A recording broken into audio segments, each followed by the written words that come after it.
Hey everybody, Mary and the Inappropriate Artist here, and today I am, back. Sorry, I did take quite a hiatus, and I didn't really announce that I was taking a hiatus.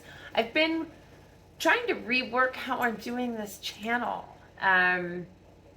because I am different. After my experience on the road of, having the Jackery stolen, and then just all of the things, having to come, I went all the way to Clarksdale, having everything fall through there, and then coming here and thinking that I could just start recovering my body immediately and not realizing how much time my brain really needed. Um, and it's been a financial struggle to do.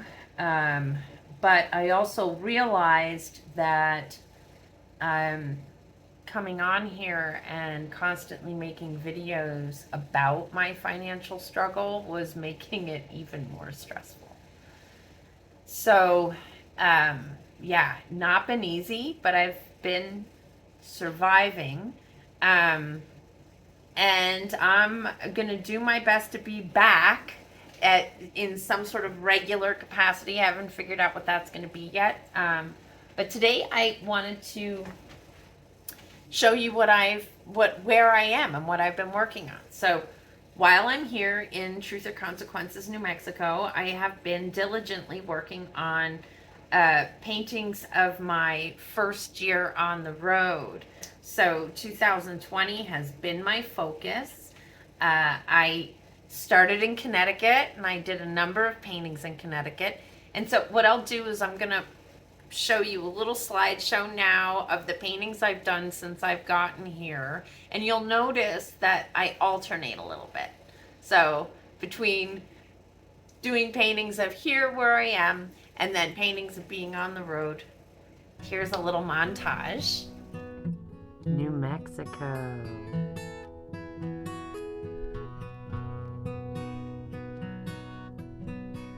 Connecticut.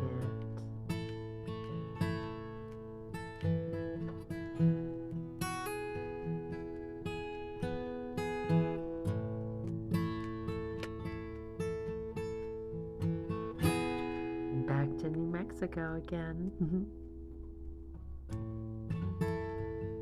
Maine, Massachusetts, New Mexico.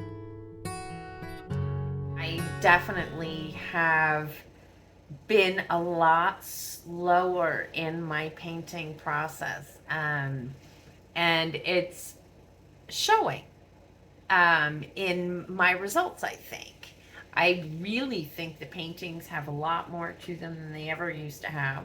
I am doing things I've never done before, and it definitely feels scary as, all fuck. um, but right now, I am working on this one particular painting of the Eastern Shore of Virginia. I had parked this wildlife preserve with the intention of getting sunrise coming across the estuaries of the Eastern Shore.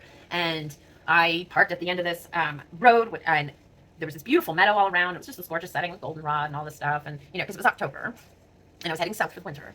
And I went to bed that night, got up the next morning, and saw that there was bands of a hurricane that had been maybe downgraded to a tropical storm. But it was coming. It was still, I believe, like pretty far southwest, but I saw in the weather report that it was coming and the light hadn't quite come up yet. So I had my coffee and I was really waiting for there to be enough light for me to make the trek, because it was about a quarter of a mile from the van to the end of the jetty. And I had to go through what looked like dense woods, and I really didn't know the distance, totally.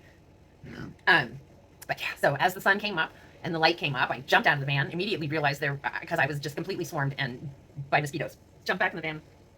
Sorry, suddenly got the belches. Jumped back in the van and donned as much protection as I possibly could.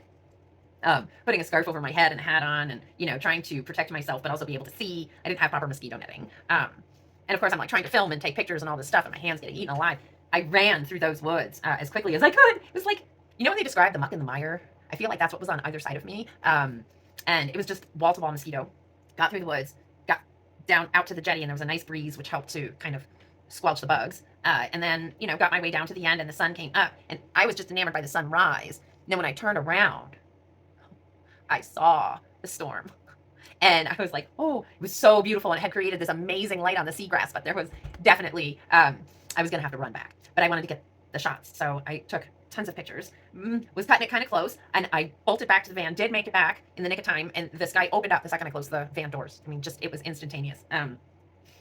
And I had to get right in the driver's seat and get out of there because it was going to get muddy very quickly. So I got out of there fast. I wasn't far from a gravelly area so that I could get to a paved area, but I did have to get through some muck, and it was a little scary, but I did make it. So here is the painting that I am working on. And this is the progression that it followed. And all right, well, I'll try to remember to stop it when the clouds get awkward, but there's a point where the clouds get awkward.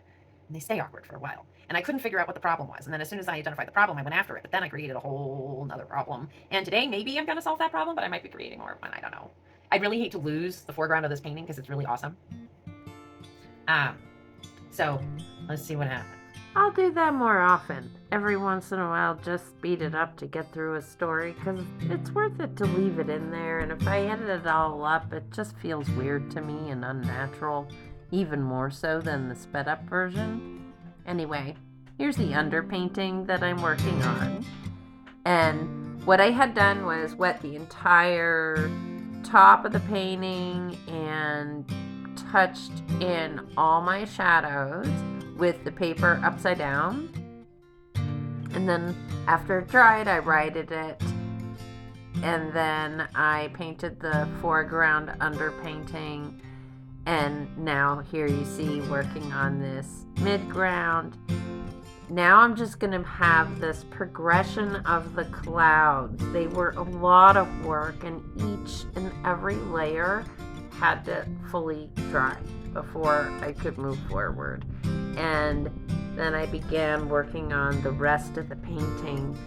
I had a problem in those clouds, and it was driving me nuts. So instead of keep trying to fix it, I decided to finish the rest of the painting and let it hang out.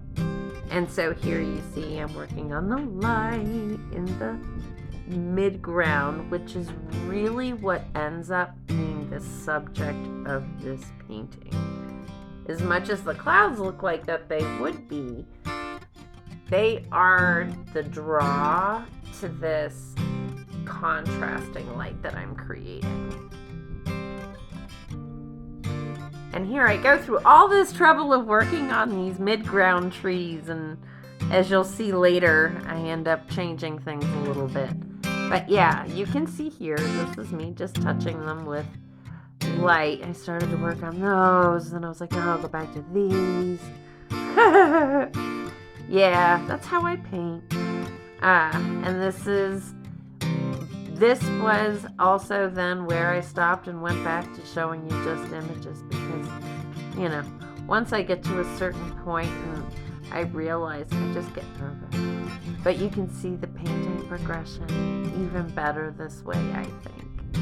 And then now I'm about to go attack the sky, see what happens. Look at that. And I start adding paint to it, and then I'm like, well, let me show you what I'm gonna do. So I masked it off and decided I needed to take off a lot of this paint because I was like, this isn't gonna work. But as I started to remove the paint, I liked what was happening.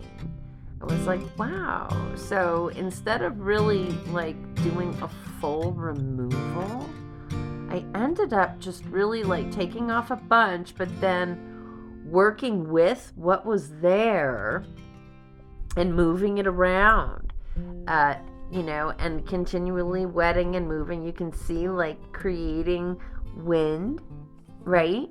We have a hurricane a-coming.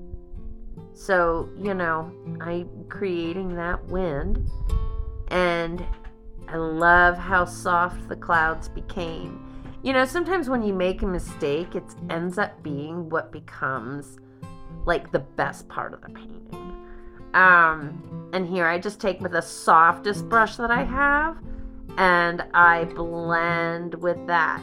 Okay, now I gotta fix my midground because I darkened my horizon, I wanted to really deepen that up. I phoned a friend. I have a neighbor who, by the way, is like an amazing cloud painter. Her name is Rhonda Doss, and we share studio space. We have an open studio this weekend. Um, yeah, so I went and asked her, because I was staring at it for way too long. And she's like, dude, your clouds are weaving in and out of each other, and clouds don't really do that.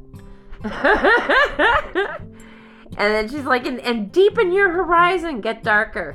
And I had intended a darker horizon, but as we know with gouache, and as if you follow along, you've heard me say a million times, the darks dry lighter and the lights dry darker.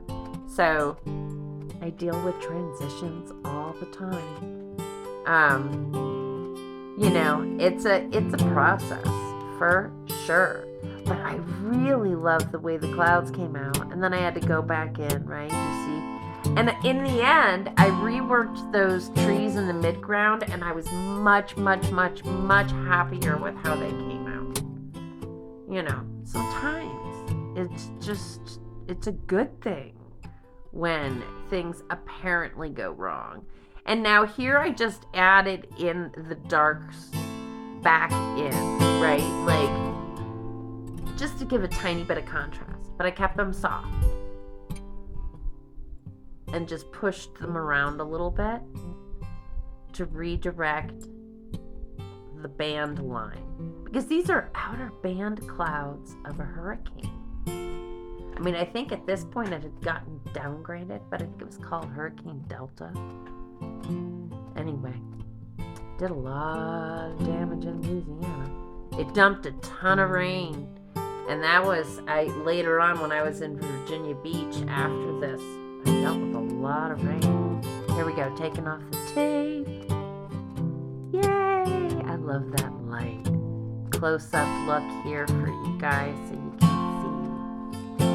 I'm so happy that I was able to keep that upper right-hand corner. Woohoo! I was worried about losing that. But yeah, so here it is. I called it Dawn's Golden Hour. It is the eastern shore of Virginia, just north of the Chesapeake Bay Bridge Tunnel. Magathi Bay, I think is how you say it. Yeah, pretty cool. Thanks, everybody. If you liked today's video, you can give it a thumbs up, subscribe to the channel if you haven't already, and also consider checking out my Patreon. The link is below in the description. I'd really appreciate that's monthly income for me that truly helps me sustain this Painting All 50 States project. See you next time, everybody. Bye-bye.